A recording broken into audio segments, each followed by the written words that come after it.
wiil yar oo agoon ah oo gaajo la il daran ayaa ooyaya, calooshiisuna maran tahay. Laakiin eedadiis oo naxariis daran ayaa ku xirtay gurigeeda, iyadoo la mid ka dhigtay eeyaha guriga. Wiilkii gaajo darteed ayuu bilaabay in eeyaha cuntada la cuno, laakiin sida loo ciqaabay iyo wixii ku dhacay markaad maqasho adiga waad ilmaynaysaa. Waddooyinka tuulada waxaa ka muuqday kulaylka qorraxda oo dhulka ka dhigay mid kulayl ka soo baxayo. Isla tuuladaas, guri yar oo duug ah ayaa geed barxaddiisa ku yaala waxaa hoos fadhiyey wiil yar oo 9 jir ah oo la oran jiray Raju. Isagoo cabsi la gariiraya ayuu fadhiyaa geedka hoostiisa. Ilmo ayaa indhihiisa ka qabanaya, gacantana waxa uu ku hayaa rooti qallalan oo duug ah oo aan la garanayn inta maalmood uu yaalay. Nasiib daradiisu waxay ahayd in rootigaas qallalan ay ahayd waxa keliya ee uu cunto ahaan u haysto. Cabsi darteed ayuu hareeraha eegaa marba, dabadeed gacmo gariiraya ayuu isku dayaa inuu rootiga ku jebiyo. Qorraxdu wejigiisa casaan ayay ka dhigtay, dhididkuna jirkiisa oo dhan ayuu qoyay. Daal fara badanna waa uu ka muuqday, laakiin taasi waxay ahayd ciqaabtiisa. Isla markaas gudaha guriga ayaa laga maqlay cod. Eedadiisa Najma Bibi ayaa barxadda soo gashay iyadoo ku qaylinaysa hadal kulul: haddii aad cuntay hadda shaqada waa inaad aadaa. Imaqal Raju, haddii mar kale qalad yar uu kaa dhaco, ciqaabtan ka weyn ayaa arki doontaa. Raju oo cabsi la gariiraya ayaa isla markiiba madax hoos u dhigay, cod gariirayana ku yidhi eedo mar dambe qalad ma samayn doono. Najma Bibi iyadoo kibir wejiga ka muujinaysa ayay si qabow u tiri, tag lo'da waraabi oo cawsna u dhig. Isla markiiba Raju rootidii haray ayuu afka ku riday oo orday. Najma Bibi iyadoo kibir dartiisa sankor u taagaysa ayay gudaha ku noqotay. Gurigan wuxuu ahaa kii Faaruq wuxuu la deganaa xaaskiisa Najma iyo carruurtooda, laakiin hore gurigan waxaa u deganaa waalidka Raju. Markii waalidkii Raju geeriyoodeen, adeerkiis iyo eedadiis waxay qabsadeen guriga, sidoo kalena noloshiisa ku xireen addoonsi iyo dulmi. Maalin kasta waxaa lagu hayay cadaadis iyo cadaalad darro. Raju wuxuu u orday xoolihii, si degdeg ah ayuu caws u siiyey, biyana ugu shubay, kadibna bilaabay inuu saxaro nadiifiyo. Qorraxda iyo shaqada culus ayaa gacmihiisa yaryar nabro ku reebtay. Taasi waxay ahayd shaqadiisa maalinlaha ah. Mararka qaar daal awgiis indhihiisa ayaa ilmo ka buuxsamaya, maskaxdiisana waxaa u muuqda wejiga hooyadiis oo naxariis leh. Hooyadiis weligaas shaqo adag kuma qasbi jirin, dugsiga ayay u diri jirtay, habeenkiina gacanteeda ayay ku quudin jirtay. Hal sano ka hor markii ay geeriyootay, noloshiisa way burburtay. Tan iyo markaas, gaajo, shaqo culus iyo dulmi ayuu la joogay Raju. Maalintii way dhammaatay, fiidkiina wuu dhacay. Markuu gudaha galay, muuqaal ka sii xanuun badan ayuu arkay. Miiska cuntada, carruurta eedadiis ayaa si farxad leh u cunaya cunto macaan, suugo udgoon, rooti jilicsan iyo macmacaan. Isagu wuu eegay isagoo aamusan. Markay dhammeeyeen wixii haray ayaa loo dhiibay Raju. Isagoo tallaabada ay dhib ku tahay ayuu qolkiisa ku dhaqaaqay. Qolku wuxuu u ekaa bakhaar ciriiri ah oo alaab duug ah iyo bus badan ka buuxdo. Wuxuu fadhiistay gees, cunayna wixii hambad ahaa ee loo keenay, suugo qabow oo la calaaliyey, jab rooti ah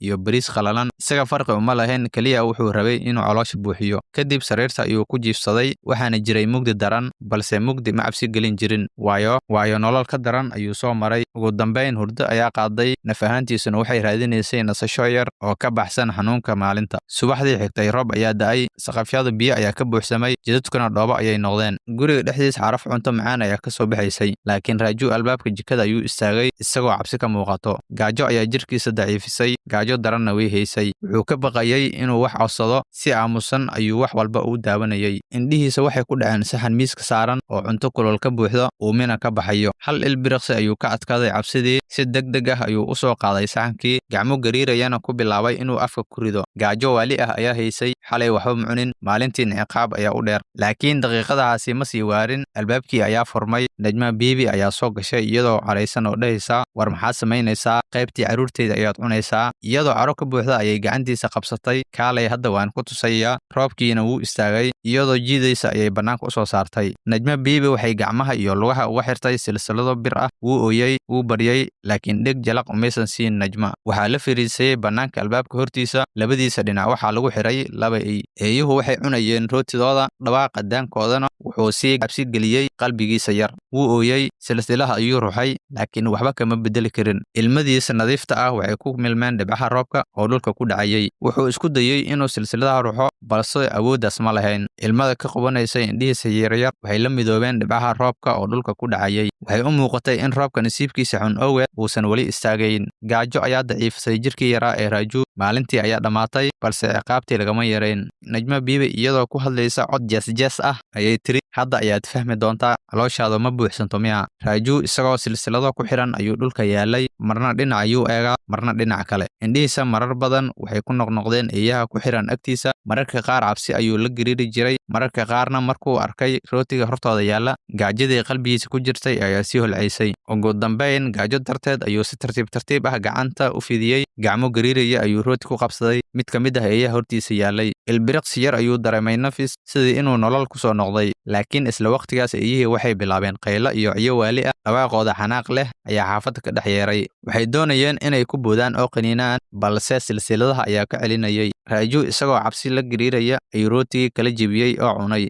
Ilmo ayaa ka da'eysay Raaju indhihiisa, wadnuhuna si xawli ah ayuu u garaacmayay, isagoo ka baqaya in eeyuhu soo goosadaan xargaha. Wuxuu isku dayay inuu gacmihiisa ka furto xargaha, markaas ayaa wixii uu ka baqayay dhaceen. Silsiladihii eeyaha ayaa dildillaacay. Ugu dambayntii way go'een. Labadii eey waxay u soo carareen sidii iyagoo hilib arkay oo kale. Isla daqiiqadahaas mucjiso ayaa dhacday. Raaju xargihii gacmihiisa ayaa dabcay, wuuna xoroobay. Si degdeg ah ayuu u istaagay, rootigii gacanta ku hayay ayuu la cararay, isagoo cagacad oo weliba aad u ordaya. Wuxuu ordayay isagoo ilmadu ka qabanayso, neeftuna ku dheggan tahay. Dhagaxyada yaryar ee waddada yaallay ayaa caagihiisa jeexay. Eeyihii ayaa daba socday, iyagoo qaylinaya oo ciyaya. Qofna uma soo gurman Raaju. Wuxuu ogaa in cidna u hiilin doonin. Dadka tuulada wax walba way arkayeen, balse marna uma istaagin xaqiisa. Ugu dambayn wuxuu ka baxay xadka tuulada, wuxuuna isku qariyay geed weyn gadaashiisa. Eeyihii muddo ayay wareegeen, dabadeed way ka noqdeen. Raaju wuxuu geedka ku tiirsaday, isagoo oohin afka furtay. Isagoo cod gariiraya ayuu yidhi, alxamdulillaah, Ilaahayow waad i badbaadisay. Wuxuu ogaaday inuusan mar dambe gurigaas ku laaban karin.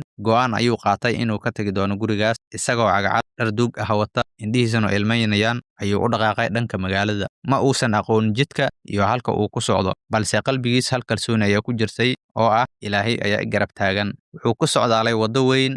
Ugu dambayntii wuxuu arkay hotel yar oo dadku miisaska bannaanka yaalla ku cunayaan cunto kulul. Udgoonka maraqa rootiga iyo foornada ka soo baxaya ayaa sii huriyey gaajadiisa. Si geesinimo leh ayuu ugu dhawaaday nin weyn oo wax cunayay. Wuxuu ku yidhi cod gariiraya, adeer wax yar oo cunto ah ma i siin kartaa? Ninkii si qallafsan ayuu u eegay Raaju, wuxuuna ku yidhi, xagee baad ka timid? Tuugii ha u bax. Qalbiga Raaju wuu jabay, isagoo ilmaynaya ayuu ka dhaqaaqay halkii. Gaajo darteed ayay cagihiisii la gariirayaan. Wuxuu gaaray meel qashin yaallo, halkaas oo miro qurmay yaaleen. Gaajo ogeed ayuu mirihii u cunay, markaas miro qurmay xitaa waxay wala ekaayeen nimco. Isagoo gacmaha cirka u taagaya ayuu Ilaahay u mahad celiyey. Maalintii xigtay wuxuu istaagay meel taraafig ah, isagoo haysta baaquli duug ah. Qaar ayaa cayriyey. Fiidkii wuxuu helay lacag ku filan inuu cunto fiican ku iibsado. Wuu fariistay isagoo faraxsan, balse bisad gaajaysan ayaa hortiisa timid. Markaas ayuu soo xasuustay hadalkii hooyadiis oo ahaa, wiilkaygiiyow, xoolahaani iyaguba risqiga ayay qayb ku leeyihiin. Inkastoo uu gaajaysnaa, haddana cuntadii kala bar ayuu bisadda siiyey. Qalbigiis farxad iyo deganaan ayaa ku soo degay. Maalmo ayuu sidaas ku socday Raaju, isaga maalintii wuu tuugsadaa, habeenkiina waddo ayuu seexdaa. Dhanka kale adeerkii iyo eedadii wax dan ah kama aysan gelin maqnaanshihiisa. Maalin ayaa gaari qaali ah istaagay agtiisa. Nin muuqaal hodan ah leh ayaa ka degay gaarigii. Jeebkiisana boorso ayaa ka dhacday. Raaju ayaa arkay inay dhacday boorsadii. Wuu qaaday oo u celiyey. Ninkii isagoo dhoola cadaynaya ayuu ku yidhi Raaju, wiilyahow, aad baad daacad u tahay. Raaju indhihiisa murugo ayaa ka muuqatay, balse si kalsooni leh ayuu ugu jawaabay, haa, waan tuugsadaa si aan u cuno, laakiin wax ma xado. Wuxuu yidhi, waxaan wax ku cunaa waxaan helo. Tuugsigu danta ayaa igu qasabtay. Haddii aan wax yar sii weynaado, anigaa shaqo adag qabsan doona oo gacanteeda wax ku cuni doona. Laakiin hadda ma jiro qof ii diyaar ah inuu isiiyo shaqo. Markuu hadalkaas maqlay ninkii, wax yar ayuu aamusnaaday. Dabadeed si dabacsan ayuu Raaju u eegay, isagoo ku yidhi, haye, way ii shaqayn lahayd. Waxaan ku hayaa shaqo. Indhaha Raaju markii ugu horreysay iftiin ayaa ka muuqday, wejigiisana dhoola cadayn ayaa ka soo baxday. Wuxuu yidhi, haa adeer, shaqo kasta waan qabanayaa, keliya waxaan rabaa nolol xalaal ah oo aan ku kasbado gacanteyda. Ninkii jawaabtiis ayuu ku farxay, wuxuuna yidhi, kaalay soo ful gaariga. Way israaceen. Wax yar kadib labadoodii waxay galeen guri weyn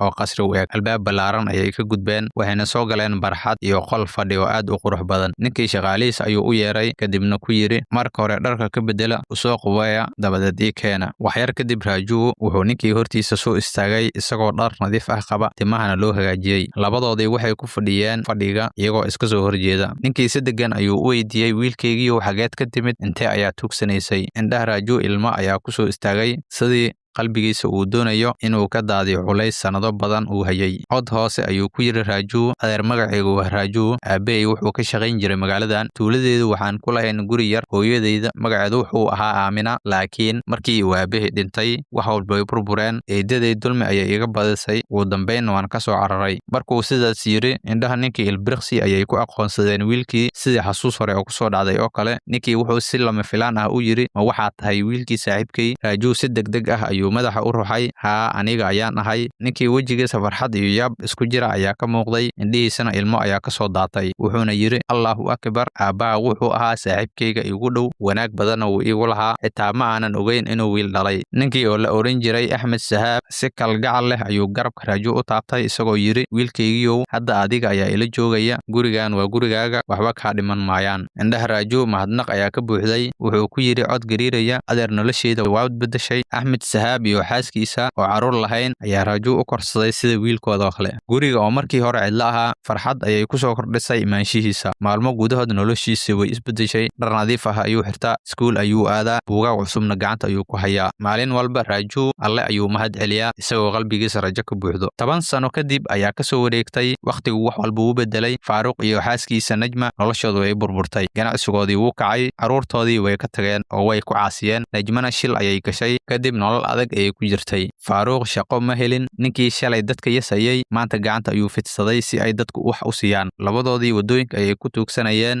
qalbigoodana qoomamo ayaa ku jirtay. Mararka qaar Faaruq qalbigiisa wuxuu ka oran jiray, haddaan Raaju dulmin lahayn, haddaan ciqaabi lahayn, halkii aan u gargaari lahaa, noloshiisa sidaan ma ahaan lahayn. Faaruq maalin uu sida caadada ahayd istaagay isgoyska, gaari qurux badan ayaa istaagay, muraayadii ayaa hoos loo dejiyey. Gudaha waxaa fadhiyay wiil dhalinyaro ah oo wejigiisu nuurayo. Wuxuu ahaa Raaju oo 20 jir ah. Faaruq ayaa u soo dhawaaday isagoo baryaya, mudane waxyar isii, xaaskaygu way xanuunsan tahay, shalay ilaa maanta waxba ma cunin. Raaju indhihiisa aad ayay ugu dhageen wejiga Faaruq, qalbigiisana si xoog leh ayuu u garaacmayay. Wejigan wuu xasuustay, wejigii ku riday mugdiga, dulmiga, xasuustii gaajada, roobka iyo silsiladda ayaa maskaxdiisa ku soo noqotay Raaju. Laakiin qalbigiisa waxaa ka soo baxay mahad alle oo isagoo leh, Ilaahow, tani waa cadaaladaada. Wuxuu soo saaray 2 kun oo rubiis ah kuna riday koobkii tuugsiga isagoo waxba oran. Gaarigii wuu dhaqaaqay, Faaruqna yaab ayuu la haray. Maalintii xigtay, nin ayaa u yimid Faaruq iyo xaaskiisa Najma, wuxuuna ku yiri, ninkii shalay lacagta idin siiyey wuxuu idinku casuumay gurigiisa, waxaa laga yaabaa inuu shaqo idin siinayo. Farxad ayay ku raaceen, waxay galeen gurigii weynaa, halkaas oo uu Raaju ku sugayay. Raaju ayaa si tartiib ah u yiri, adeer ma i garan kartaa? Labadoodii way yaabeen. Raaju indhihiisa ilmo ayaa ka muuqday, hadalkiisuna wuu adkaa. Aniga ayaa ah Raaju, kii aad gaajada ku disheen, kii aad roobka ku xirteen, kii hortiisa iyo harootiga ku siin jirteen, anigana la iga reebi jiray.